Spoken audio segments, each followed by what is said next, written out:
In a remote region, far from the bustling cities, there lies a dense forest known to locals as the Whispering Woods.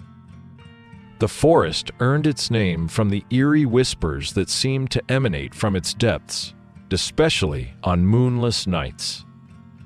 Few dared to venture into its heart, but those who did often emerged with tales of inexplicable terror.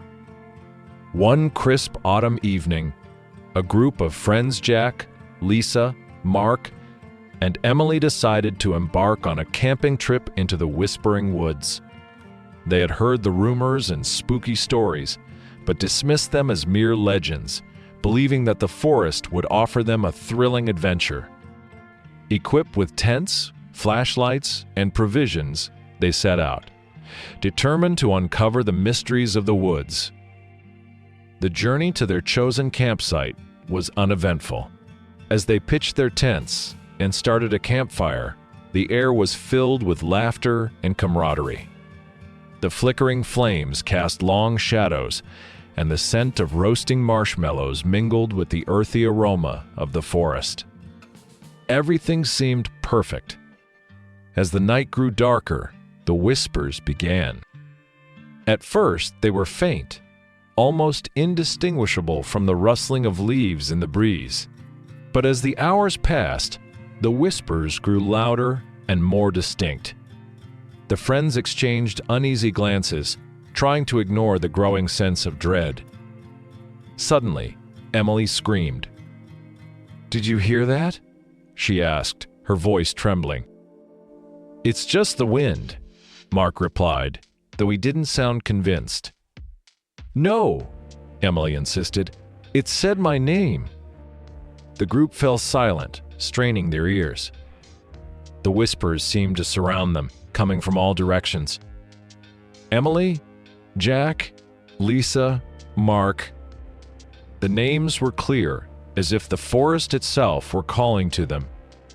Jack, always the skeptic, decided to investigate. "It's probably some pranksters trying to scare us," he said, grabbing a flashlight and heading towards the source of the whispers. Lisa, unable to let him go alone, followed closely behind. As they ventured deeper into the woods, the whispers grew louder and more menacing. Jack's flashlight flickered, casting eerie shadows on the trees. Suddenly, the light went out, plunging them into darkness. "Jack!" Lisa's voice was filled with panic. She reached out, but he was nowhere to be found. The whispers intensified, and Lisa felt a cold breath on her neck. She turned around, but there was nothing there.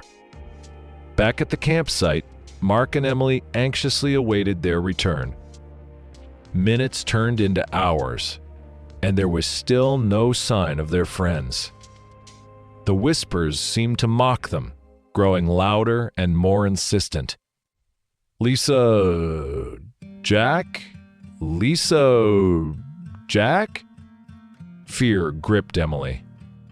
"We have to find them," she said, her voice shaking. Mark nodded, though he too was terrified. They grabbed their flashlights and ventured into the darkness. The forest seemed to close in around them, the trees looming like ancient sentinels. As they walked, they stumbled upon an old, decrepit cabin. The door was ajar, and the whispers seemed to emanate from within. Summoning all their courage, they stepped inside. The cabin was in ruins, with broken furniture and shattered windows. In the dim light, they saw something that made their blood run cold. Jack and Lisa, standing motionless, their eyes vacant and lifeless. "Jack! Lisa!" Mark called out, but there was no response. They seemed to be in a trance, their lips moving in sync with the whispers. Suddenly, the door slammed shut, trapping them inside. The whispers became deafening, filling their minds with dread and despair. Emily felt a cold hand on her shoulder and screamed, but there was no one there. Desperate to escape, Mark and Emily tried to break down the door, but it wouldn't budge. The cabin seemed to pulse with malevolent energy, and the air grew colder with each passing moment. In a final act of defiance, Emily grabbed a nearby lantern and smashed it on the ground, setting the cabin ablaze. The flames roared to life, consuming the old wood and casting an eerie glow on the forest. The whispers turned into agonized screams as the cabin burned, and the grip on their minds began to weaken. With newfound strength, Mark and Emily managed to force the door open and escape into the night. Behind them, the cabin was engulfed in flames. The whispers finally silenced. They found Jack and Lisa outside, dazed but alive. The fire had broken the spell, and they had no memory of what had happened. The friends fled the whispering woods, vowing never to return. Years later, the forest remained, shrouded in mystery and fear. The locals spoke of the night the whispers were silenced, but the legend of the Whispering Woods lived on, a chilling reminder of the unknown terrors that lurked within. In the heart of the vast and dense Redwood National Park, there lies a hidden glade known only to a few intrepid explorers. This glade, shrouded in mist and mystery, has been the subject of many local legends and ghost stories. The most chilling of these tales is that of the phantom Campfire spectral flame that appears on moonless nights, luring unsuspecting campers into the forest's dark embrace. A group of 5 friends, Tom, Rachel, Kevin, Sophie, and Mike, decided to embark on a camping adventure to the Redwood National Park. They had heard whispers of the phantom campfire, but dismissed them as mere campfire tales meant to scare tourists. Armed with camping gear, food, and a sense of excitement, they set out to spend a weekend in the wilderness. The first day of their trip was idyllic. They hiked through the ancient trees, marveled at the towering redwoods, and set up camp near a clear, bubbling stream. As the sun dipped below the horizon, they gathered around their campfire, sharing stories and laughter.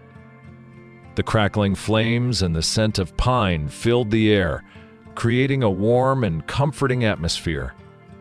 As the night grew darker, the friends began to feel a sense of unease. The forest around them seemed to close in, and the usual sounds of wildlife grew eerily silent. Kevin, always the skeptic, brushed it off. "It's just the wilderness playing tricks on us," he said with a chuckle.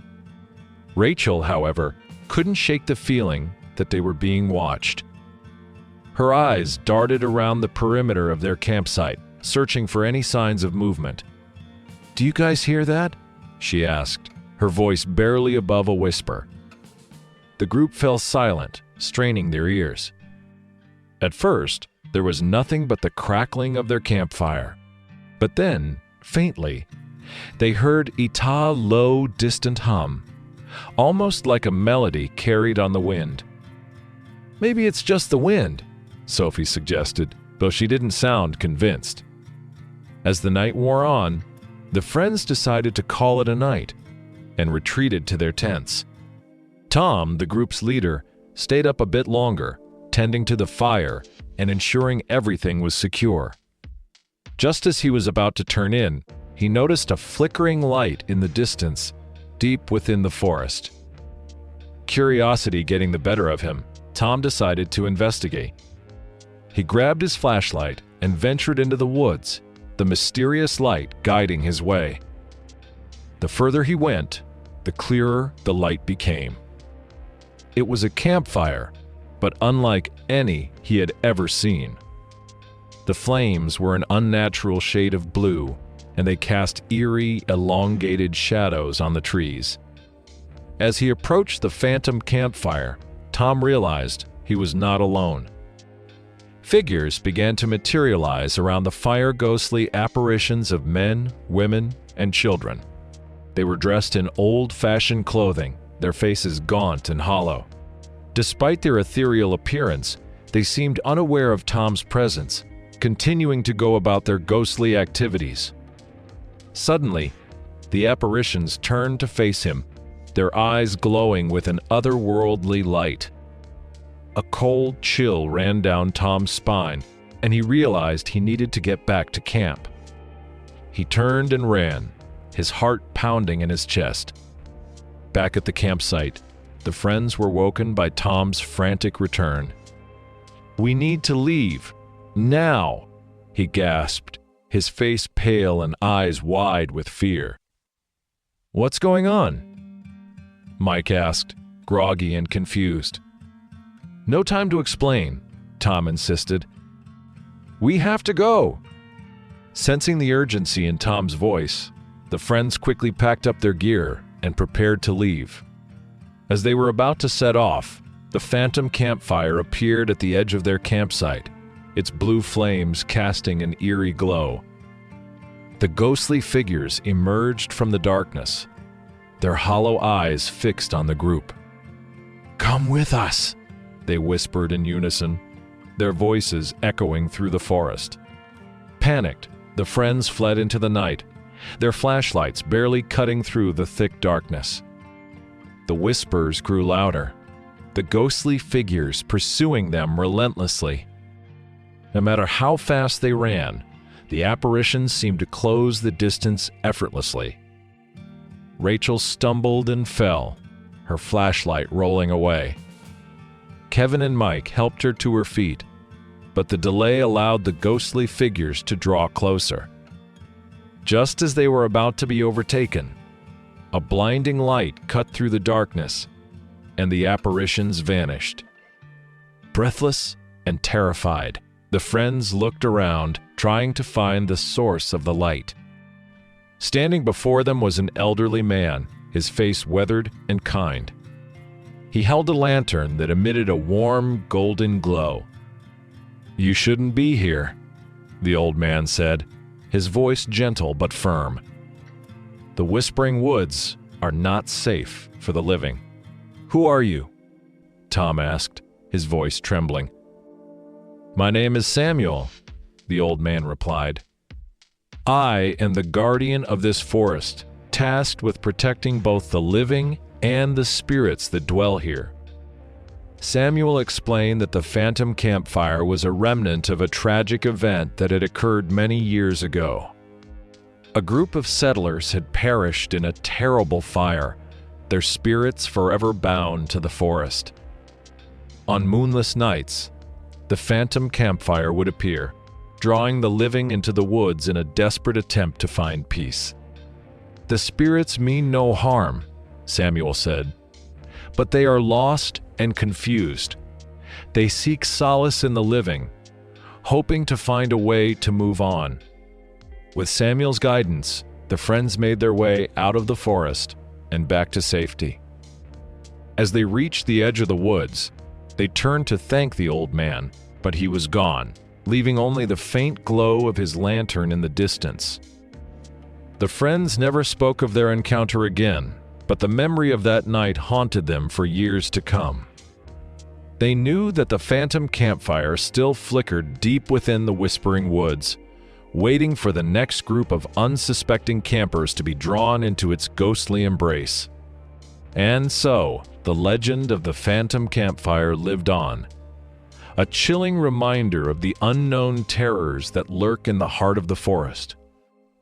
Deep in the heart of the Blackwood Forest, where the towering pine trees whispered secrets to the wind, there was a place known to locals as the Cursed Hollow. This part of the forest was avoided by everyone, for it was said that those who ventured into its depths never returned the same. The legend of the Nightmare in the Pines was well known, but few dared to speak of it aloud. A group of 5 friends, David, Laura, Matt, Sarah, and James, decided to embark on a weekend camping trip to the Blackwood Forest. They had heard the stories, but like many before them, they dismissed them as mere folklore. Armed with camping gear and a sense of adventure, they set out to explore the wilderness. The first day of their trip was uneventful. They hiked through the dense forest, marveling at the beauty of the ancient pines and the serene silence that enveloped them. As evening approached, they found a suitable clearing to set up camp. The campfire crackled and the scent of roasted marshmallows filled the air as they shared stories and laughter. As night fell, the forest around them seemed to come alive with the sounds of nocturnal creatures. The wind rustled the leaves, and the distant hoot of an owl echoed through the trees. Despite the eerie atmosphere, the friends felt a sense of camaraderie and excitement. However, as midnight approached, the atmosphere shifted. The air grew colder, and an unsettling silence settled over the camp. It was as if the forest itself was holding its breath. Laura, who had always been sensitive to the supernatural, couldn't shake the feeling that they were being watched. "Do you guys feel that?" she asked, her voice barely above a whisper. "Feel what?" Matt replied, his tone dismissive. "The air, it's different," Laura said, looking around nervously.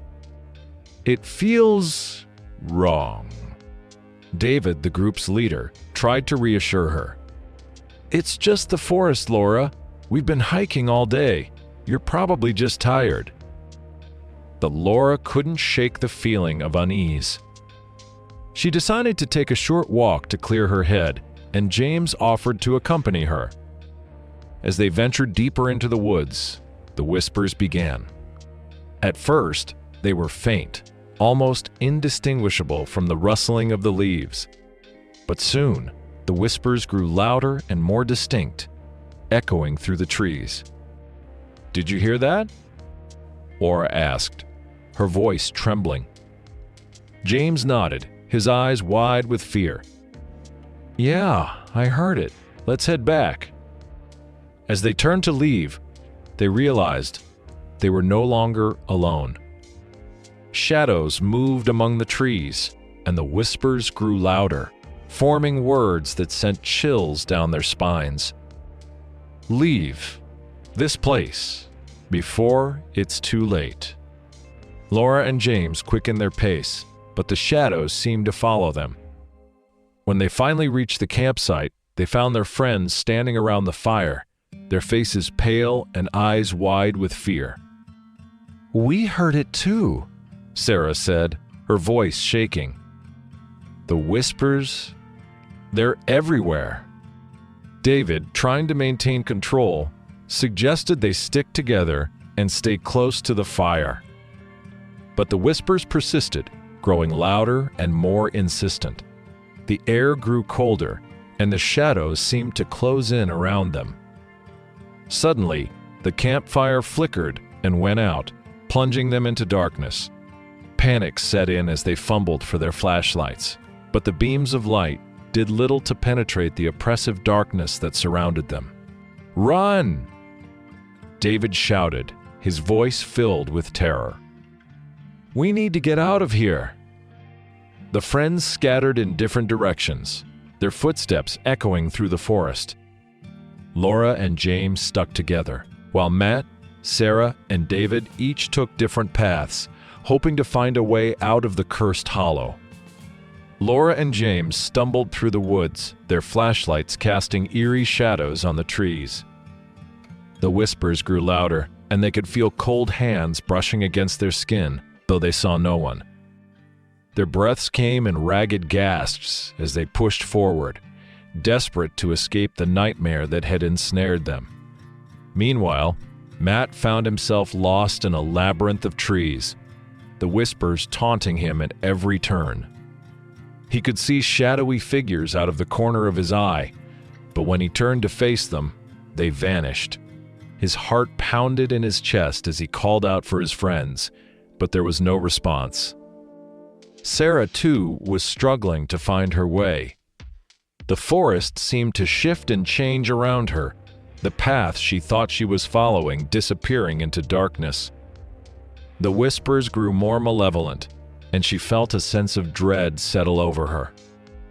She stumbled upon an old, decaying cabin and decided to take refuge inside. David, determined to find his friends, pushed through the darkness with unwavering resolve. He could hear the whispers growing louder, but he refused to be deterred. He knew that if they didn't find each other soon, they might never make it out of the forest. Inside the cabin, Sarah found an old journal. As she read its pages, she learned of the tragic fate of a family who had once lived in the cursed hollow. They had been tormented by the same whispers and shadows that now plagued her and her friends. The journal spoke of a dark presence that claimed the lives of those who ventured into the heart of the forest. As Sarah read the final entry, a cold wind swept through the cabin, extinguishing her flashlight. She felt a cold breath on her neck and turned to see a shadowy figure looming over her. She screamed, but the sound was swallowed by the darkness. Laura and James, hearing Sarah's scream, rushed towards the sound. They found the cabin and burst inside, only to find Sarah unconscious on the floor. They revived her and quickly decided to leave the cabin, fearing the malevolent presence that haunted it. The three of them continued their search for Matt and David, their fear driving them forward. They finally found Matt, disoriented and covered in scratches, but alive. Together, they pushed on, hoping to find David before it was too late. David, meanwhile, had discovered an ancient stone circle deep within the forest. The whispers were deafening now, and he could see shadowy figures closing in on him. Desperation fueled his actions as he stepped into the circle, hoping to find a way to dispel the dark presence. As he stood in the center of the circle, the shadows seemed to waver and retreat.